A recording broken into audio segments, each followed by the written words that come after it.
Xo'p, assalomu alaykum hammaga. Demak, bugun IDC geometriya mavzularining yechimini ko'rishda davom etamiz. Bugun 12-mavzuga yetib keldik. 12-mavzumiz to'rtburchaklar. Bundan oldin esa uchburchaklari 102-qism mavzusini ham to'liq tugatib bo'lgan edik.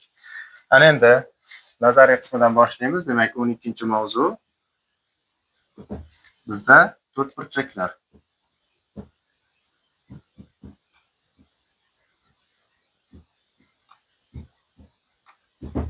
Xo'p, endi biz bilamizki, to'rtburchaklar ta'rifidan birdan keltirib ketaman. Bu yerda e'tibor bering, bir to'g'ri chiziqda har qanday 3 tasi bir to'g'ri chiziqda yotmagan tekislikda 4 ta nuqta olinadi. 3 tasi bir to'g'ri chiziqda yotmasligi kerak. Ularni ketma-ket tutashtirib chiqamiz bir-biri bilan. Mana hosil bo'lgan shakliga to'rtburchak deymiz. Mana to'rtburchak. Bu qavariq to'rtburchak ABC va D. Endi e'tibor bering, o'sha qavariq to'rtburchakda nima xossalari bor? Bu yerda qavariq to'rtburchakda bizda eng ko'p bilishimiz kerak bo'lgan narsalari ichki burchaklari, tashqi burchaklari birinchi o'rinda shular tushadi. E'tibor bering, mana bu A burchagini xo'p alfa desak, B burchagini beta desak, C burchagini gamma desak, D burchagini fi desak, va ichki burchaklari 360 gradus bo'ladi. Alfa plus beta plus gamma plus fi bizda 360 gradus bo'ladi. Xo'p, nega 360 gradus bo'ladi? Qayerdan kelib chiqadi bu desa, istalgan bitta diagonalni o'tkazing. Masalan, diagonal deganda mana A dan C ga diagonal o'tkazishimiz mumkin mana. AC.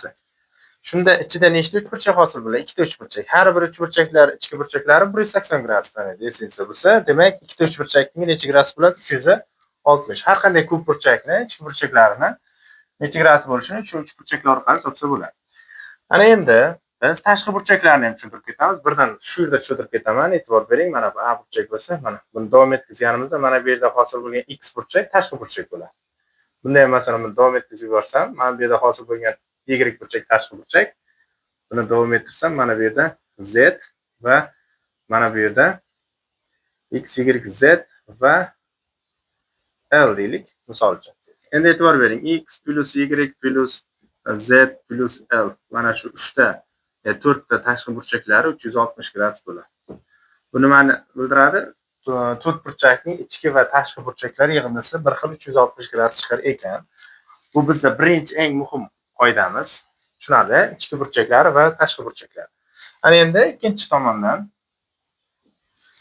biz to'rtburchakning yuzasi haqida bilishimiz kerak. Istalgan qavariq to'rtburchak beriladi-ku bizga. Istalgan qavariq to'rtburchak beriladigan bo'lsa, nima qilishimiz mumkin? Qarang. Bizda bunda A, B, C, D 4 ta tomoni berilsa yuzini topish bor. Buni yuzini topish uchun mana bunaqa qilamiz. S intizosida o'sha yarim perimetr P minus A, P minus B, P minus C va P minus D. Qarang. Bu Brahma-Gupta formulasi. Ya'ni uchburchakda ham bor edi, Geron formulasiga o'xshab ketadi. 4 ta bo'lsa ham ishlaydi bu formula. Bu bittasi 4 ta tomoni berilgan bo'lsa, keyingi formulamiz 3-formula istalgan qavariq to'rtburchakda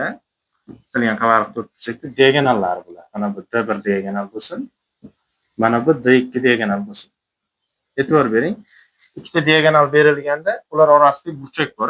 Mana bu yerda burchagini phi deb olamiz. Farqiga qarang. Bu burchak phi desangiz ham bo'ladi. Xohlang mana bu burchak phi deb oling. Qizig'i yo'q, chunki sinus bo'yicha topiladi hozir. Sinusda phi bilan 180 minus phi qiymati teng bilasizlar. Shunda buni yuzini qanday topamiz? S to'rtburchak yuzi teng.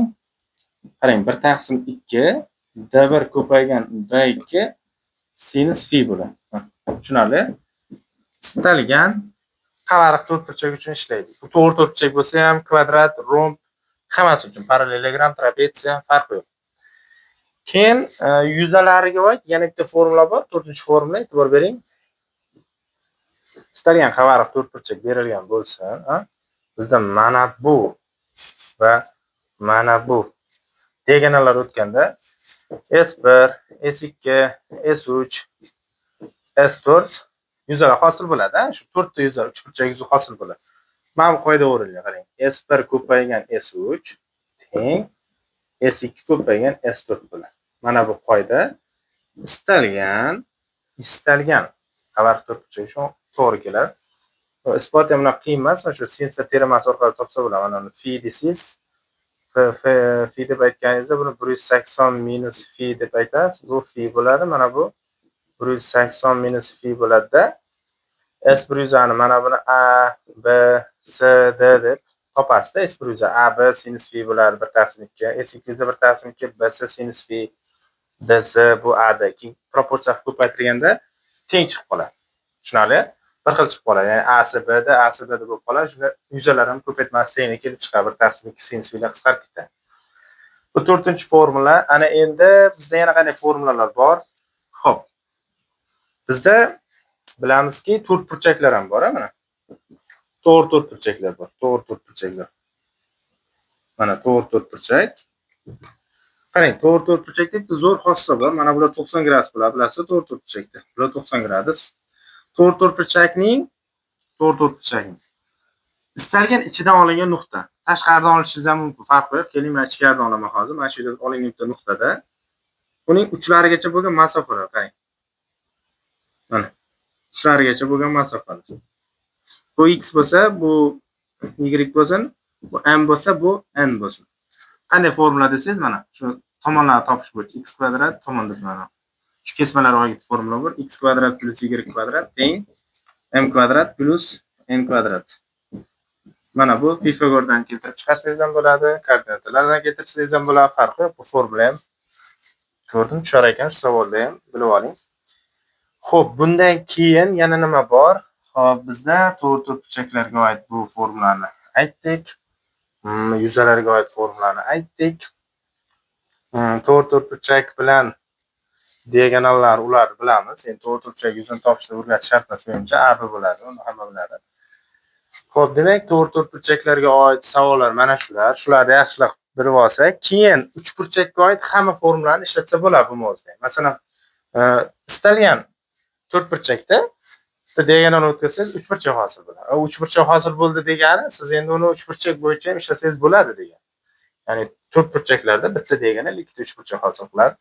Shuning uchun uchburchaklar mavzusida bilgan mavzularingiz ham juda asqotadi. Hozircha nazariy qismida e'tibor bering, mana shu 5 ta formula, shu 5 ta formula yordamida yuzalarni topish bo'yicha ham, qo'shimcha mana bunaqa formulalarni ham, ichki burchaklar haqida ham bilib oldik. Endi bu yog'iga keyingilarni ishlab ketsak ham bo'ladi. To'rtburchak diagonallari kesishganda tengga bo'lishini bilasiz, uni aytish shart emas. Demak, nazariy qismi tugadi, amaliga o'tamiz.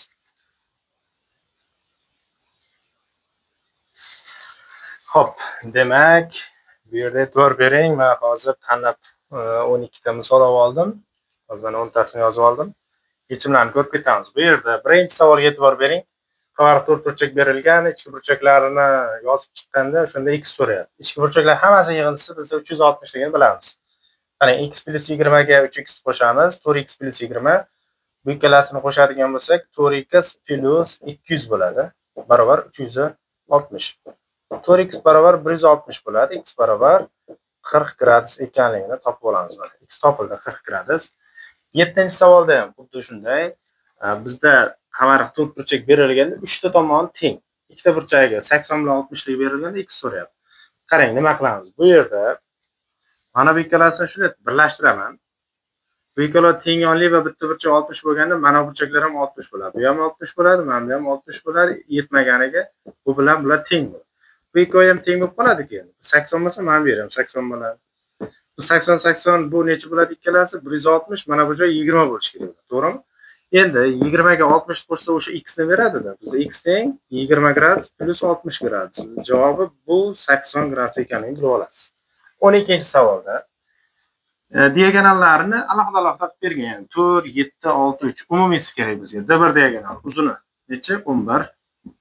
Dx-chi 9. Orasidagi burchak phi necha gradus? 60. 100 kerak. 100 ga qaysi formulani yozdik? 1/2 1 ko'payganda 2 sinus 60 bo'ladi. 1/2 11 ga 9 99 sinus 60 gradus ildizosi 3/2. Umumiy javobimiz 99 ildizosi 3/4 bo'ladi. Mana. Hop, 17-savolda bizda to'rtburchak berilganda, qarang, diagonallar o'tganda bu 6, mana bu ham 6 ligini aytib qo'yibdi. Endi bizdan nimani so'ragan? Yuzini so'ragan. Xo'p, bu yerda e'tibor bering, mana bu joyimiz 60 gradusligini bilib olamiz. Hozir bu tomon qolib ketdi, 17 ni qo'yganini yozib olaylik.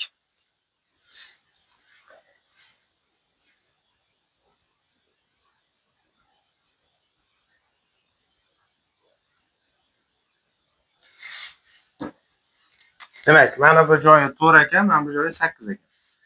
Qarang, e'tibor bering, mana bu joy 60 gradusligi berilmagan. Uni o'zingiz topishingiz uchun tashlab ketilgan. Nimaga desangiz, mana bu muntazam uchburchak bo'lib qoladi-ku, 6 6 bo'lganda. Siz o'zi qiynalmasdan 60 gradusni topib olasiz. Demak, D1 10 ga teng, D2 nechiga teng? Mana bu 10 bo'ldi, bu diagonal 12 bo'ladi. 14 bo'ladi, to'g'rimi? Fi nechiga teng deymiz? 60 gradusga teng. Ana endi S teng, mana formulani ishlatamiz. Birdaniga yozib ketaman. 1 taqsim 2 ko'paygan 10 kare 14 140 bo'ladi. Ko'paygan mana bu ildizosi 3 taqsim 2 chiqadi. 35 ildizosida 3. Birdaniga qisqartirib yubordim. 21-savolda e'tibor bering, mana bu 90 graduslik berilgan edi, men tashlab ketibman, yozib qo'ydim. Yuzini toping degan, qanday topamiz yuzini? Buni topish juda ham oson. Mana bu yerdan shunday diagonal o'tkazasiz. Shunda bu 10 10 bo'lganligi uchun mana bu tushgan diagonal bu yerda 45 gradus burchak ajratadi. Mana bu yerda ham 45 gradus. Bu 135 edi. Qolgani necha bo'ladi endi? Mana bu yerda qolgani 90 gradus bilan. 10 10 bo'lganicha bu 10 ildizosi 2 chiqadi. Bu yuzani topamiz. 10 kare 10 ning yarmi bo'ladi. 10 kare 10 100 ku, yarmi necha bo'ladi? 50. Buchi, bu ikkovini ko'paytmasi yarmi, chunki bu 90 gradus. Bu ikkovini ko'paytirsak, bu 60 ko'paygan 2 bo'ladi, xullas 60 chiqadi. 120 ni yarim bo'ladi. Jami yuzamiz nechiga teng bo'ldi? 110. 50 ga 60 qo'shib qo'ydik. 34-savolda e'tibor bering. Bu ham oddiy savol ekan. Bitta tomoni x + 4, bitta tomoni x + 2 to'rtburchak berilgan. 148 bo'lsa x toping. Oddiy kvadratda nimaga keladi? X + 4 x + 2 ga ko'paytirasiz, necha bo'ladi? X kvadrat + 6x + 8 bo'ladi. O'sha yuza nechiga teng ekan? 48 ga. 48 o'tkazib olasiz. X kvadrat + 6x - 40 barobar 0, to'g'rimi? Shunda x1 topadigan bo'lsangiz -8 bo'ladi. Yo'q, -8 emas. -10 bo'ladi. x2 ni topadigan bo'lsangiz 4 bo'ladi. Siz endi musbat sonni olasiz-ku, 4 olasiz. Demak, ximiz nechiga teng ekan? 4. 38. Bu yerda e'tibor bering, to'rtburchak berilgan, bir tomoni, ya'ni eni 15 ligi berilgan, mana bu kesma 25 ligi berilgan, bu 8 ga tengligi berilgan. Yuzini toping deyapti. Qanday topamiz? Bu yerda, bu 15 bo'ladigan bo'lsa, bu ham 15 ligini bilib olasiz. 25 15 bo'lsa, mana bu 20 ekanligini ham bilib olasiz. Shunda bo'yi 28 ekan, eni 15 ekan. Yuzi qanday topilardi? 28 ni 15 ga ko'paytirib qo'ysangiz bo'ldi. Hozir 280 ga 140 420 chiqadi, to'g'rimi? 100 420. Keyin mana burchak topishga savol berilgan 42 da. Kvadrat berilgan, e'tibor bering. Kvadratda diagonal o'tkazilgan. Diagonal nima qiladi? Mana bu yoni, mana bu yoni 45 45 bo'ladi-ku. 45 bo'ladi. Bu yog'i ham 45 bo'ladi. Mana burchak ham necha bo'ladi? 45 bo'ladi. Ana endi alfaga 45 qo'shsa 60 chiqyapti-ku. Alfa 15 ligini hamma biladi endi, to'g'rimi? Demak, alfa nechiga teng? 15 gradusga teng. Bu kvadrat bo'lganda juda ham oson bo'lib qoladi. Keyingisi. Kvadrat berilgan, tomonlar albatta teng bo'ladi. Diagonali 10 ga teng bo'lsa, bilasiz, mana bular 5 ildizosi 2 dan bo'ladi. Ya'ni ildizosi 2 marta kichik bo'ladi diagonalidan, 5 ildizosi 2 bo'ladi. Bu kesma sal xato tushgan, 6 4 bo'lsa, o'rtaga tushishi necha bo'lishi kerak edi? 5 5 bo'lib bo'linishi kerak. O'sha o'rtaga tushiraman. U banallik deyiladi bizda, mana bu. H bo'ladi. Mana bu yoq 5 bo'ladi. Mana bu yog'i ham necha bo'lib qoladi? 5. Mana bu joyda lekin 1 qoladi. Shuni yozib qo'ying. Mana bu 1 bo'ladi. Endi h topish juda ham oson. Qanday topilardi h? 5 ildizosi 2 bo'lsa, h ham 5 ga teng bo'ladi. Chunki 5 5 bo'ladi-da. X topish uchun Pifagor shart o'rasiz. 5 kvadratiga 1 kvadratini qo'shib qo'yasiz. Necha bo'ladi? Ildizosida 26 bo'ladi. 57 da boya shu qoidani aytmoqchi edim, nazariy qismida sizdan chiqdi. Endi tushuntirib ketaman, yaxshilab e'tibor berib turing. Istalgan qavariq to'rtburchakda istalgan nima bo'lishining qizig'i yo'q. To'rtburchak bo'ladimi, romb bo'ladimi, istalgan qiyshiqroq to'rtburchak bo'ladimi, umuman farqi yo'q. Qoida shundan iborat. Qarang. Mana 4 uchburchak bo'ladi, va tashqarisidagi. O'sha 4 uchburchakning yig'indisi, mana 4 uchburchak yig'indisi mana ichidagi 4 uchburchakning yig'indisiga teng bo'ladi. Ya'ni 4 uchburchak yuziga teng bo'ladi. Bu nima degani? Qarang. Shunda S1, S2, S3, S4 qo'shsa 20 chiqadi degan. Tushundingizmi? S1 plus S2 plus S3 plus S4 barobar necha ekan? 20. Kimgadir buni isbot qiziq bo'lsa, bizga isboti kerak, mana shuni deb yozsalar, buni chiroyli qilib tushuntirib beraman. Unaqa qiyin emas. Keling, o'zim isbotlayman deganlarga bir yo'nalish berib yuboraman. Mana bunaqa. Bu to'g'ri to'pchak bo'lishligini isboti kelib chiqish kerak birinchi. To'g'ri to'pchak bo'lishi mana bu yerda shunday diagonal o'tkazsangiz, bu bilan bu o'rta chiziq bo'lganligidan bunga parallel bo'ladi. Bu bilan bu ham teng bo'lib qoladi. Bu ikkalasi bu ham o'rta chiziqda, chunki bu uchburchakdan qarasa ham bu o'rta chiziq, bu uchburchakdan qarasa ham bu o'rta chiziq. Ya'ni ikkovi ham a'sini yarmi bo'ladi. Ham parallel, ham yarmi. Xuddi shunday bu diagonal o'tkazib bularni topasiz va bu to'g'ri to'pchaklik kelib chiqadi. To'g'ri to'pchak bo'lgandan keyin to'g'ri to'pchakligidan to'g'ri to'pchak emas, parallelogram desangiz ham bo'ladi. To'g'ri to'pchakligini bilmaymiz-ku, zayni. Parallelogram demoqchiman. Keyin yuzalarni hisoblaysiz. Ya'ni mana bu yuza bilasizlar, S2 yuza nima deyiladi? 3 dan 1mi, 4 dan 1mi? Jami yuzaning 4 dan 1i. Keyin pastda ham xuddi shunaqa qilib, bu S2 bo'lsa, bu 3 S2 yozib chiqsangiz, mana bu yuzalarni to'g'rilab chiqsangiz chiqadi. Yoki bo'lmasa o'xshashdan foydalaning. Farqi yo'q. Qanaqa yo'ldan kelsangiz ham javobi chiqib keladi. Keyin bu tomonda mana bu qoidani ishlatsangiz, bu 20 ligini bilsangiz, jami yuzani so'ragan, jami yuza 40 ekanligini osongina topib olasiz. Demak, bizda jami yuza nechaga teng bo'lar ekan? 40. Mana. Ana endi ikkita misol qoldi. 62 bilan 70 hozir ham ko'rsatamiz. Xo'p, qarang, 62 bilan 70 ni bu tomonga yozma. Bu yerda yozib olasizlar bemalol. 62 ga e'tibor bersangiz, 62 da bu 6 bilan 8 deyilganda, mana bu 90 gradusligini aytgan, bu 13 13ligi berilgan. Shu bo'yilgan joyi o'zini topishimiz kerak. Xo'p, endi nima qilamiz? Qarang, e'tibor bering. Mana shuni to'g'ri chizib o'tkazaman. 6 8 bo'lsa, bu to'g'ri burchak uchuvchi bo'yicha 10 bo'ladi. Keyin mana bu o'rta chiziq-ku, o'rta chiziq degani jami yuzadan 4 barobar kichik bo'ladi. Xullas, men buni S desam, mana bu 3S bo'ladi. Tushunarli? Hozir yuzini topishim oson-ku. 6 kara 8 48 24 bo'ladi. Qarang, 4S'imiz 24, bitta S'imiz 6. Nima degani? Mana bu 6 ga teng bo'lsa, mana 18 chiqadi degani. O'sha men tepasini topdim, men pastini topaman. 10 13 13 ku.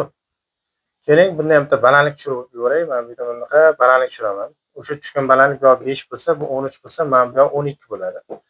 12 ni 5 ga ko'paysam 60 bo'ladi. Qarang, buni S1, 3 ta S1 deydigan bo'lsam, 4 ta S1imiz 60.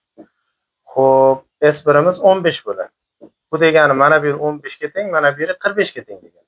Bizga bo'yilgan jami yuza 18 ga 45 qo'shib pastda. Necha bo'ladi? 18 ga 45 bo'lsa 63 bo'ladi. Bizda mana bu yuzini topdik. Endi bu yerda 70 zo'r savol. Bu kvadratni bir xil kvadrat. Ikkita ustma kvadrat qo'yib, bittasini 45 gradus burgan. Nima hodisa ro'y beradi desangiz, bu yerda 45 gradus burilganda jami tomon 8 ga teng bo'lsa, qarang, nima deb yozib chiqaman hozir. Mana bu yerlar 45 gradus. Buni x deymiz, buni ham x deymiz. Bular hammasi x bo'ladi mana bular. Mana tashqarida qolib ketganlar hammasi x bo'ladi. Men bitta tomon misolda tushuntirasam, o'zi qolgani ham chiqib keladi. X bo'lsa, mana bu ildizosi 2x bo'ladi, to'g'rimi?